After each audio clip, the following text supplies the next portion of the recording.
2002년도에 병원을 갔으니까.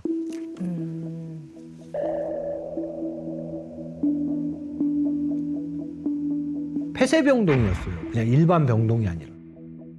폐쇄병동이었어요. 그냥 일반 병동이 아니라.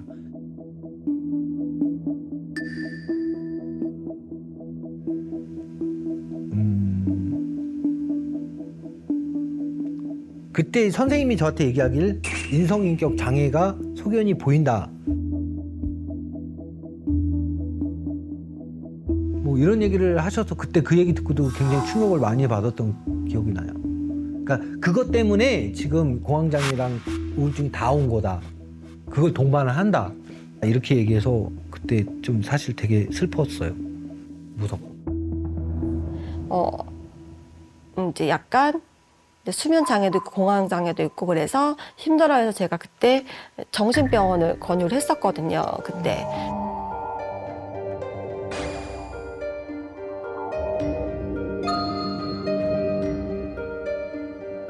근데 나는 다음 날 앨범이 발매하는 날이었어요.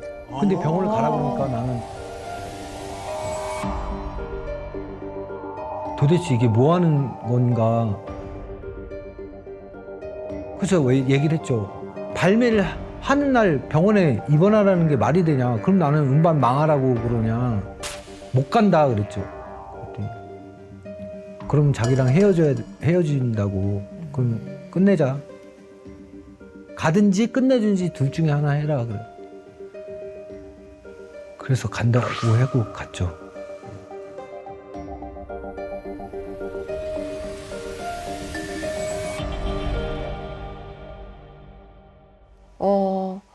그러니까 그때 당시는 수면 유도제를 먹었어. 약국에 있는 거.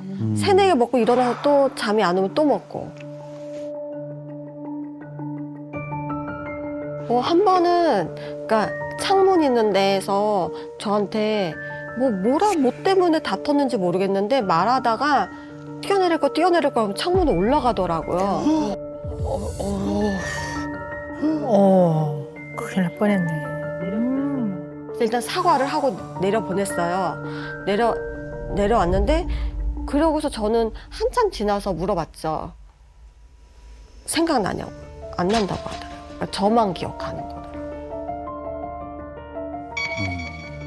거더라고요. 네. 굉장히 힘든 시기가 있으셨네요. 2002년도.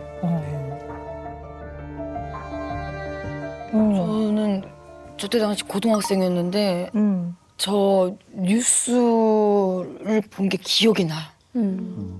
엄청 크게 보도가 됐었고 그 카메라가 거기 병원까지 따라갔던 걸로 기억나고 마지막에 그 병원 그 문에 있는 창문에 있는 현준영 씨를 비추는데 그 어린애가 너무 충격적이더라고요. 그래서 공황장애랑 우울증이 굉장히 심하게 왔어요.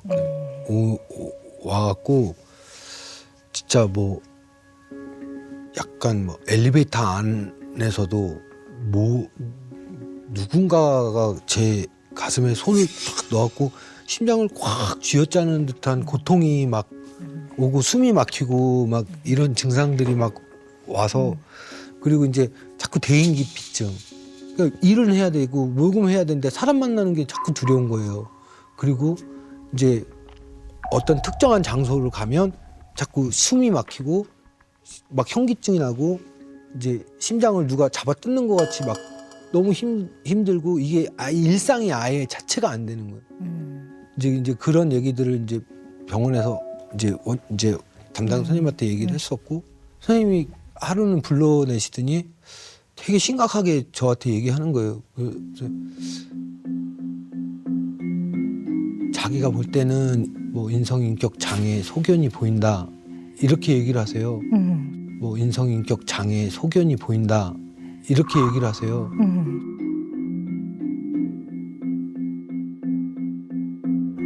저 인성인격 장애가 뭐예요? 제가 물어봤어요. 이게 본인이 지금 본인 나이에 사회생활하고 행동하고 하고 있을 때 나도 모르게 14살 때로 확 가갖고 그때 내가 행동하듯이 행동하게 되는 현상을 얘기를 하는 거래요. 그래서 그게 가능하냐? 가능하죠 이러더라고요. 그래서 그럼 못 고치냐고 물어봤더니 뭐 약도 있기도 하고 뭐 이러면서 고치기는 힘들지만 그거를 조절해서 이제 그런 것이 없는 것처럼 살아가는 방법은 있다.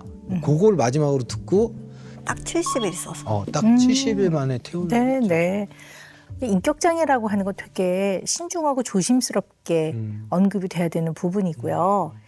인격장애는 크게 보면 세 가지를 이해하고 계시면 돼요. 첫 번째는 매우 특이하고 좀 독특하면서 약간 괴이한 이런 특성을 가진 사람이 한 군이 있고, 매우 감정이 널뛰고 오락가락하는 특성을 가진 그런 군, 굉장히 불안하고 강박적이고 두렵고 이런 특성을 가진, 그렇게 해서 인격장애는 대개 이렇게 세 가지로 이해를 하시면 돼요.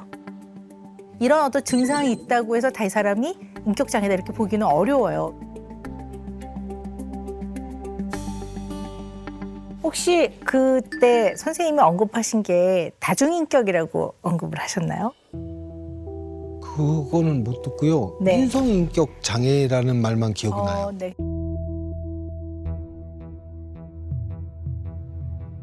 지금 이제 20년이 넘은 이야기예요. 그러니까 이제 뭐 기억도 흐리시겠지만 원래 인성인격 장애라는 그런 진단명 용어는 없거든요.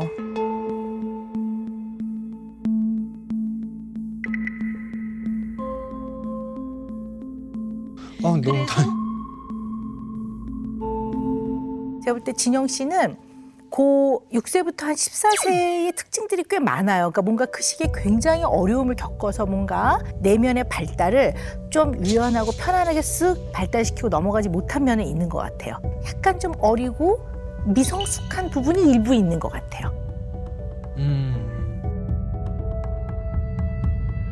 그럼 그 당시에 우리 흔히 어른이라고 하잖아요. 어른. 대화도 많이 하고 어떨 때 충고도 하고 잘못한 거는 뭐라 하기도 하고 하기 싫어해도 좀 하라고 하기도 하고 이런 어른이 없으셨어요? 아버지 계셨는데요. 저희 아버지가 최초의 미팔군 재즈 밴드를 만드신 분이었기 때문에 그 트리플 A라는 미팔군 재즈 빅밴드를 만드셨어요. 아버지는 그냥 집에 별로 없어요. 공연 다니시고 뭐 내 아버지 자체가 야 너 힘들지 않니? 뭐 이런 얘기보다 아버지가 마음에 들어요. 그럼 막 용돈 주고 밖에 나가서 놀으라고. 근데 내 스케일이 부족하다고 느끼면 밖에도 못 나가고 하루 종일 음악이 나와요. 집에서. 재즈 음악이 하루 종일 다음날 학교 갈 때까지. 그러니까 그거에 관련된 거는 저랑 엄청나게 소통하고 전화하고 진짜 친구 전화하듯이 아빠 나 지금 공연 끝났는데 뭐 했는데 대화는 엄청 많이 한 것 같은데 아버지하고 음악 얘기로만. 그렇죠. 그러니까 다른 대화를 한 게 기억이 별로.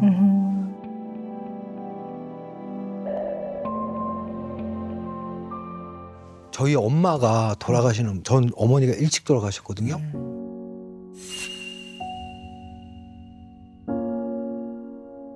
엄마에 대한 기억이 그냥 아파서 누워 계시는 기억밖에 없어요. 그러다 보니까 그 찌개를 이만큼 끓여놓으면 이걸 계속 이제 해갖고 며칠을 먹잖아요. 근데 그 기억이 저는 너무 좋아서 그리고 이렇게 뭐 오다리나 이런 것도 엄마가 이렇게 누워 계시니까 TV 보면서 엄마 옆에 누워서 이렇게 막 뜯어 먹던 기억이 나거든요. 항상 그랬어요. 왜냐 안 그러면 이제 아프시니까 뭐 이렇게 앉아서 뭐 하면 저도 지루하잖아요. 오랫동안 앉아 있으면. 그러니까 같이 누워갖고 TV 보면서 오징어 뜯고 뭐 쫀득이 뜯어 먹고 이랬던 기억이. 어머니가 한 몇 년 투병을 8년. 8년. 그러면 14살에 돌아가셨으니까 그러면 6살 때부터 네. 아프신 거네요. 네, 그때는 이제 뭐 그렇게 아픈 걸 모르다가 초등학교 들어가면서부터 이제 누워 계시는 걸 보기 시작했고 이제 어머니가 위암으로 돌아가셨는데 위암이라는 걸 알게 된 게 이제 초등학교 5학년인가 6학년 때 알았어요. 이렇게 작고하셨을 때, 세상을 떠나셨을 때 진영 씨는 그때 마음은 좀 어떠셨어요? 그 마음을 좀 들어볼까요?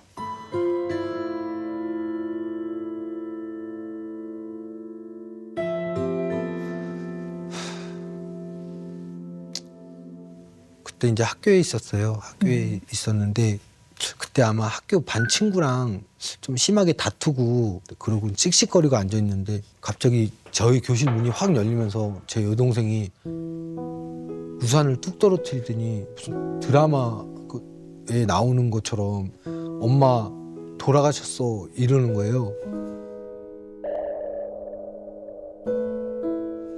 근데 그 장면이 너무 창피한 거예요. 우산 떨어뜨리고 이게 너무 무슨 드라마에 나오는 장면 같아갖고 아 뭐야 이러고 뛰어나가갖고 신발도 안 신고 집으로 뛰어갔어요. 이제 갔는데 다 때려부셨어요 집을. 엄마가 눈 안 감고 있어. 다 뭐 식기 다 던지고 엄마가 왜 눈을 안 감았냐고 아빠한테 막 뭐라고 그러고 아버지가 장의사를 불러갖고 염을 해야 되는데 제가 집에서 했거든요 장례식을. 근데 제가 안 비켜줬어요.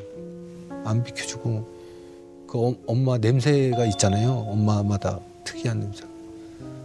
그 냄새 맡으면서 엄마 옆에서 누워 있었어요. 그리고 이제 하고 나서 이제 엄마 옷 갖다가 이렇게 냄새 맡으면서 한동안 살았던 것 같아요.